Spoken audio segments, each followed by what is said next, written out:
First of all, what you're about to see is going on in you right now, everywhere in you. We're going to let you look briefly at a cell made by the chemistry department at Harvard University, which was getting a little worried they wasn't getting chemistry majors. So they thought maybe they should do something jazzy.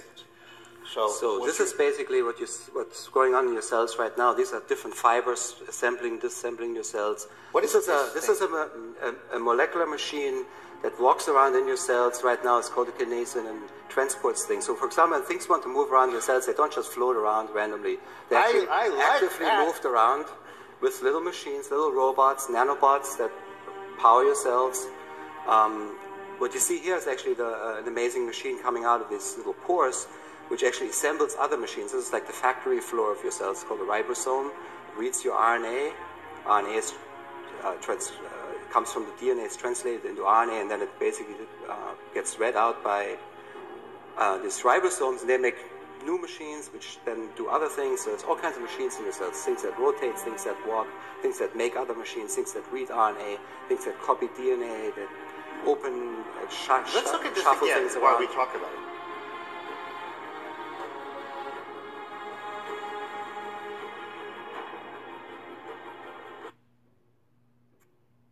Graphene is a biosensor. It means it can receive and transmit. So there's no shedding here. When someone's been poisoned with graphene, they become a human cell tower. And they're receiving radiation and emitting radiation, which affects everyone else around them. Radiation poisoning, in combination with graphene oxide, causes cellular disruption, disorganization, and death. And the waste products of that lower the pH to a point where the body has to activate. And it's called the clotting cascade. And the clotting cascade that's taking place is to try to prevent internal bleeding from the damage of this declining pH caused by the radiation and amplified by the graphene oxide. Said we're going to put graphene in them. And a lot of people are seeing a lot of products have graphene in them, as we've been talking about. But this journal of molecular liquids goes in to say frequency responsive cooperativity of graphene oxide complexes under a low AC bulk electric field. And what we find here is so devastating because it basically talks about a freaking DNA virus. Let's read you down here. The particles, along with the thin DNA viruses, in altering electric fields probed by means of novel experimental methods of image time correlation spectrometry. Graphene oxide carries overall local reorientations. Now, if you bring it down a little bit, however, such oscillations are absent as overdamped Brownian motion in the mixture of DNA virus suspension. In the case, Brownian fluctuations of graphene oxide can be effectively stabilized, cooperated in membrane-based isotropic rod mesh network of DNA virus suspension. I work in the team of Case Decker, and I work on designing graphene nanopores to sequence DNA at a single molecule level.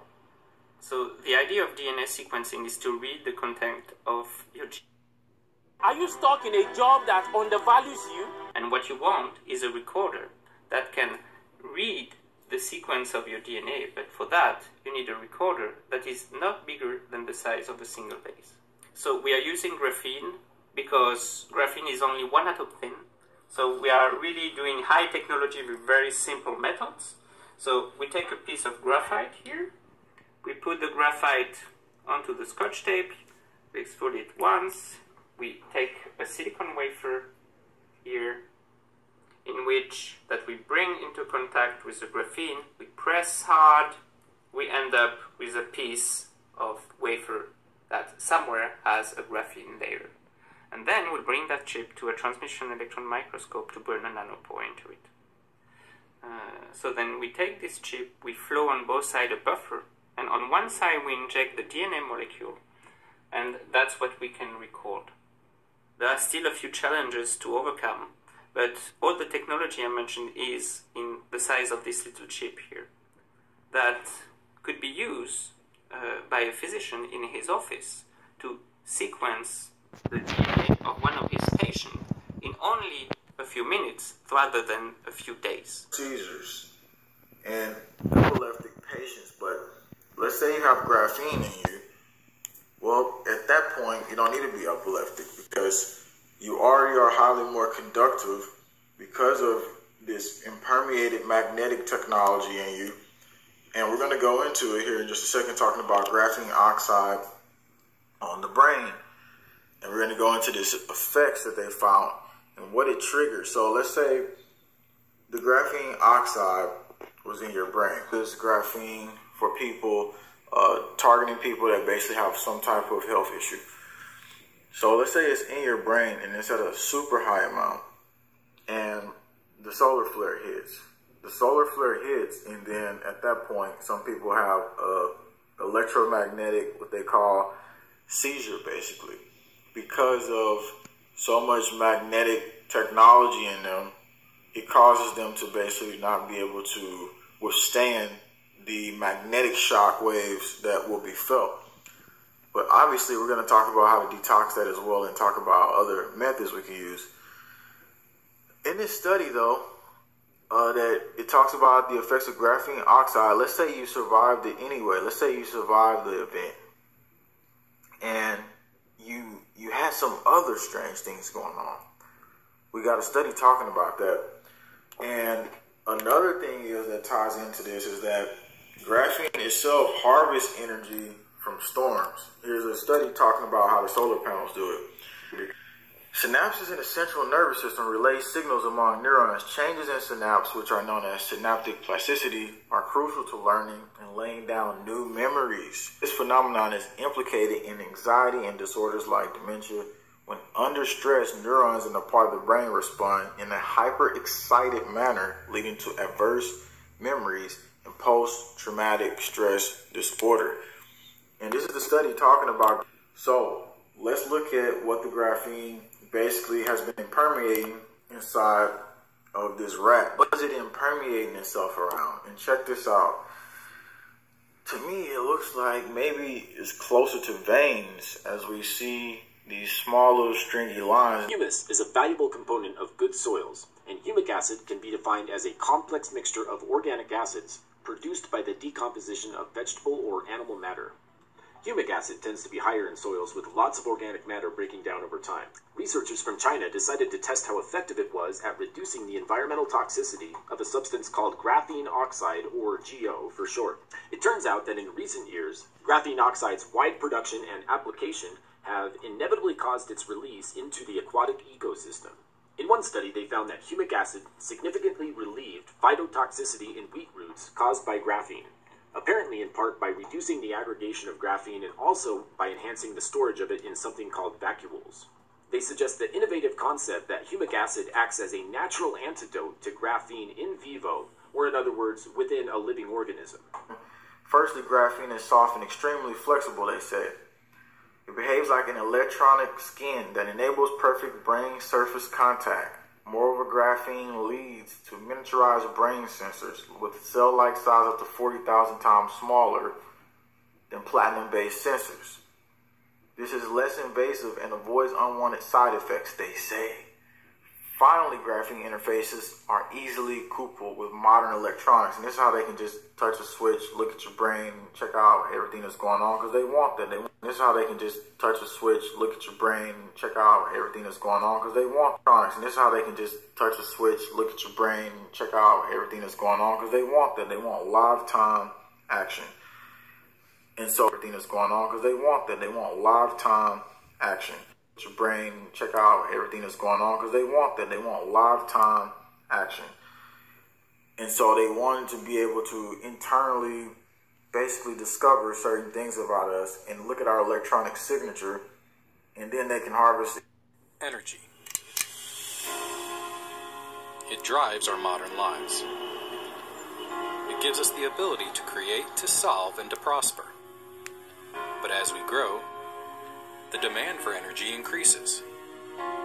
While the world searches for ways to responsibly maintain its supply, NTS Innovations is working to reimagine the production and delivery of clean energy with a new technology known as graphene energy harvesting. A lot of people are not going to know what to do. But if they see this clip, this video, they'll have a better understanding how solar flares and electromagnetic seizures and everything else with behavior changes are connected to the scenario we're speaking right now. So if you're able to detox and you're able to do it, these systems will decode brain signals further down the road. These devices may advance brain computer communications and other neuroengineering applications. So they don't need a microchip you anymore. Engineering applications. So they don't need a microchip you anymore. And other neuroengineering applications. So they don't need a microchip you anymore. Atom-wide graphene sensors could provide unprecedented insights into brain structure and function. So it was in California, it was in New York, and it was moving, right? Because look at it on the screen. It's going to start changing shape. It's moving around. It looks like a snake. And also, whenever you're seeing... You know me. I love getting the most when it comes to credit card benefits. Disney, recently this year, they had a circle in the sky, and they keep telling you, oh, it's just smoke. But how is it just smoke when it's over the top of Disney? There is no smoke over there. It's like basically just an area where a bunch of people at and a bunch of like stores and all that. So it ain't that important for society to know. Graphene-based nano antennas may enable cooperating smart dust swarms. Antennas may enable society to know. Graphene-based nano antennas may enable cooperating smart dust swarms. What causes them to move like this? It says frequency up to 427 GHz, high frequency self-aligned graphene transistors, because they can self-assimilate, and so if you don't detox them, they'll continually assimilate inside the body. And so if you don't detox them, they'll continually assimilate inside the body of us. And this is exactly why I wanted to give you the information to not just in your lungs because of the atmospheres and everything that's going on and all this stuff, but I have some information here that basically was put out before.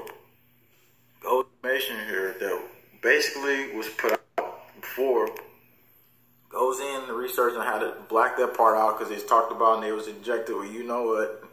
The research of LaQuinn Colombo led by Ricardo Delgado successfully tested an inexpensive way to remove magnetic graphene oxide nanoparticles from the human body using NAC and zinc. I'm going to tell you about NAC because NAC is really harsh and you have to know what you're doing there. These two antioxidants essentially are essential to degrade graphene oxide. DARPA and HARP themselves works together, so they modulate the frequencies in the field. These frequencies interact with whatever these different...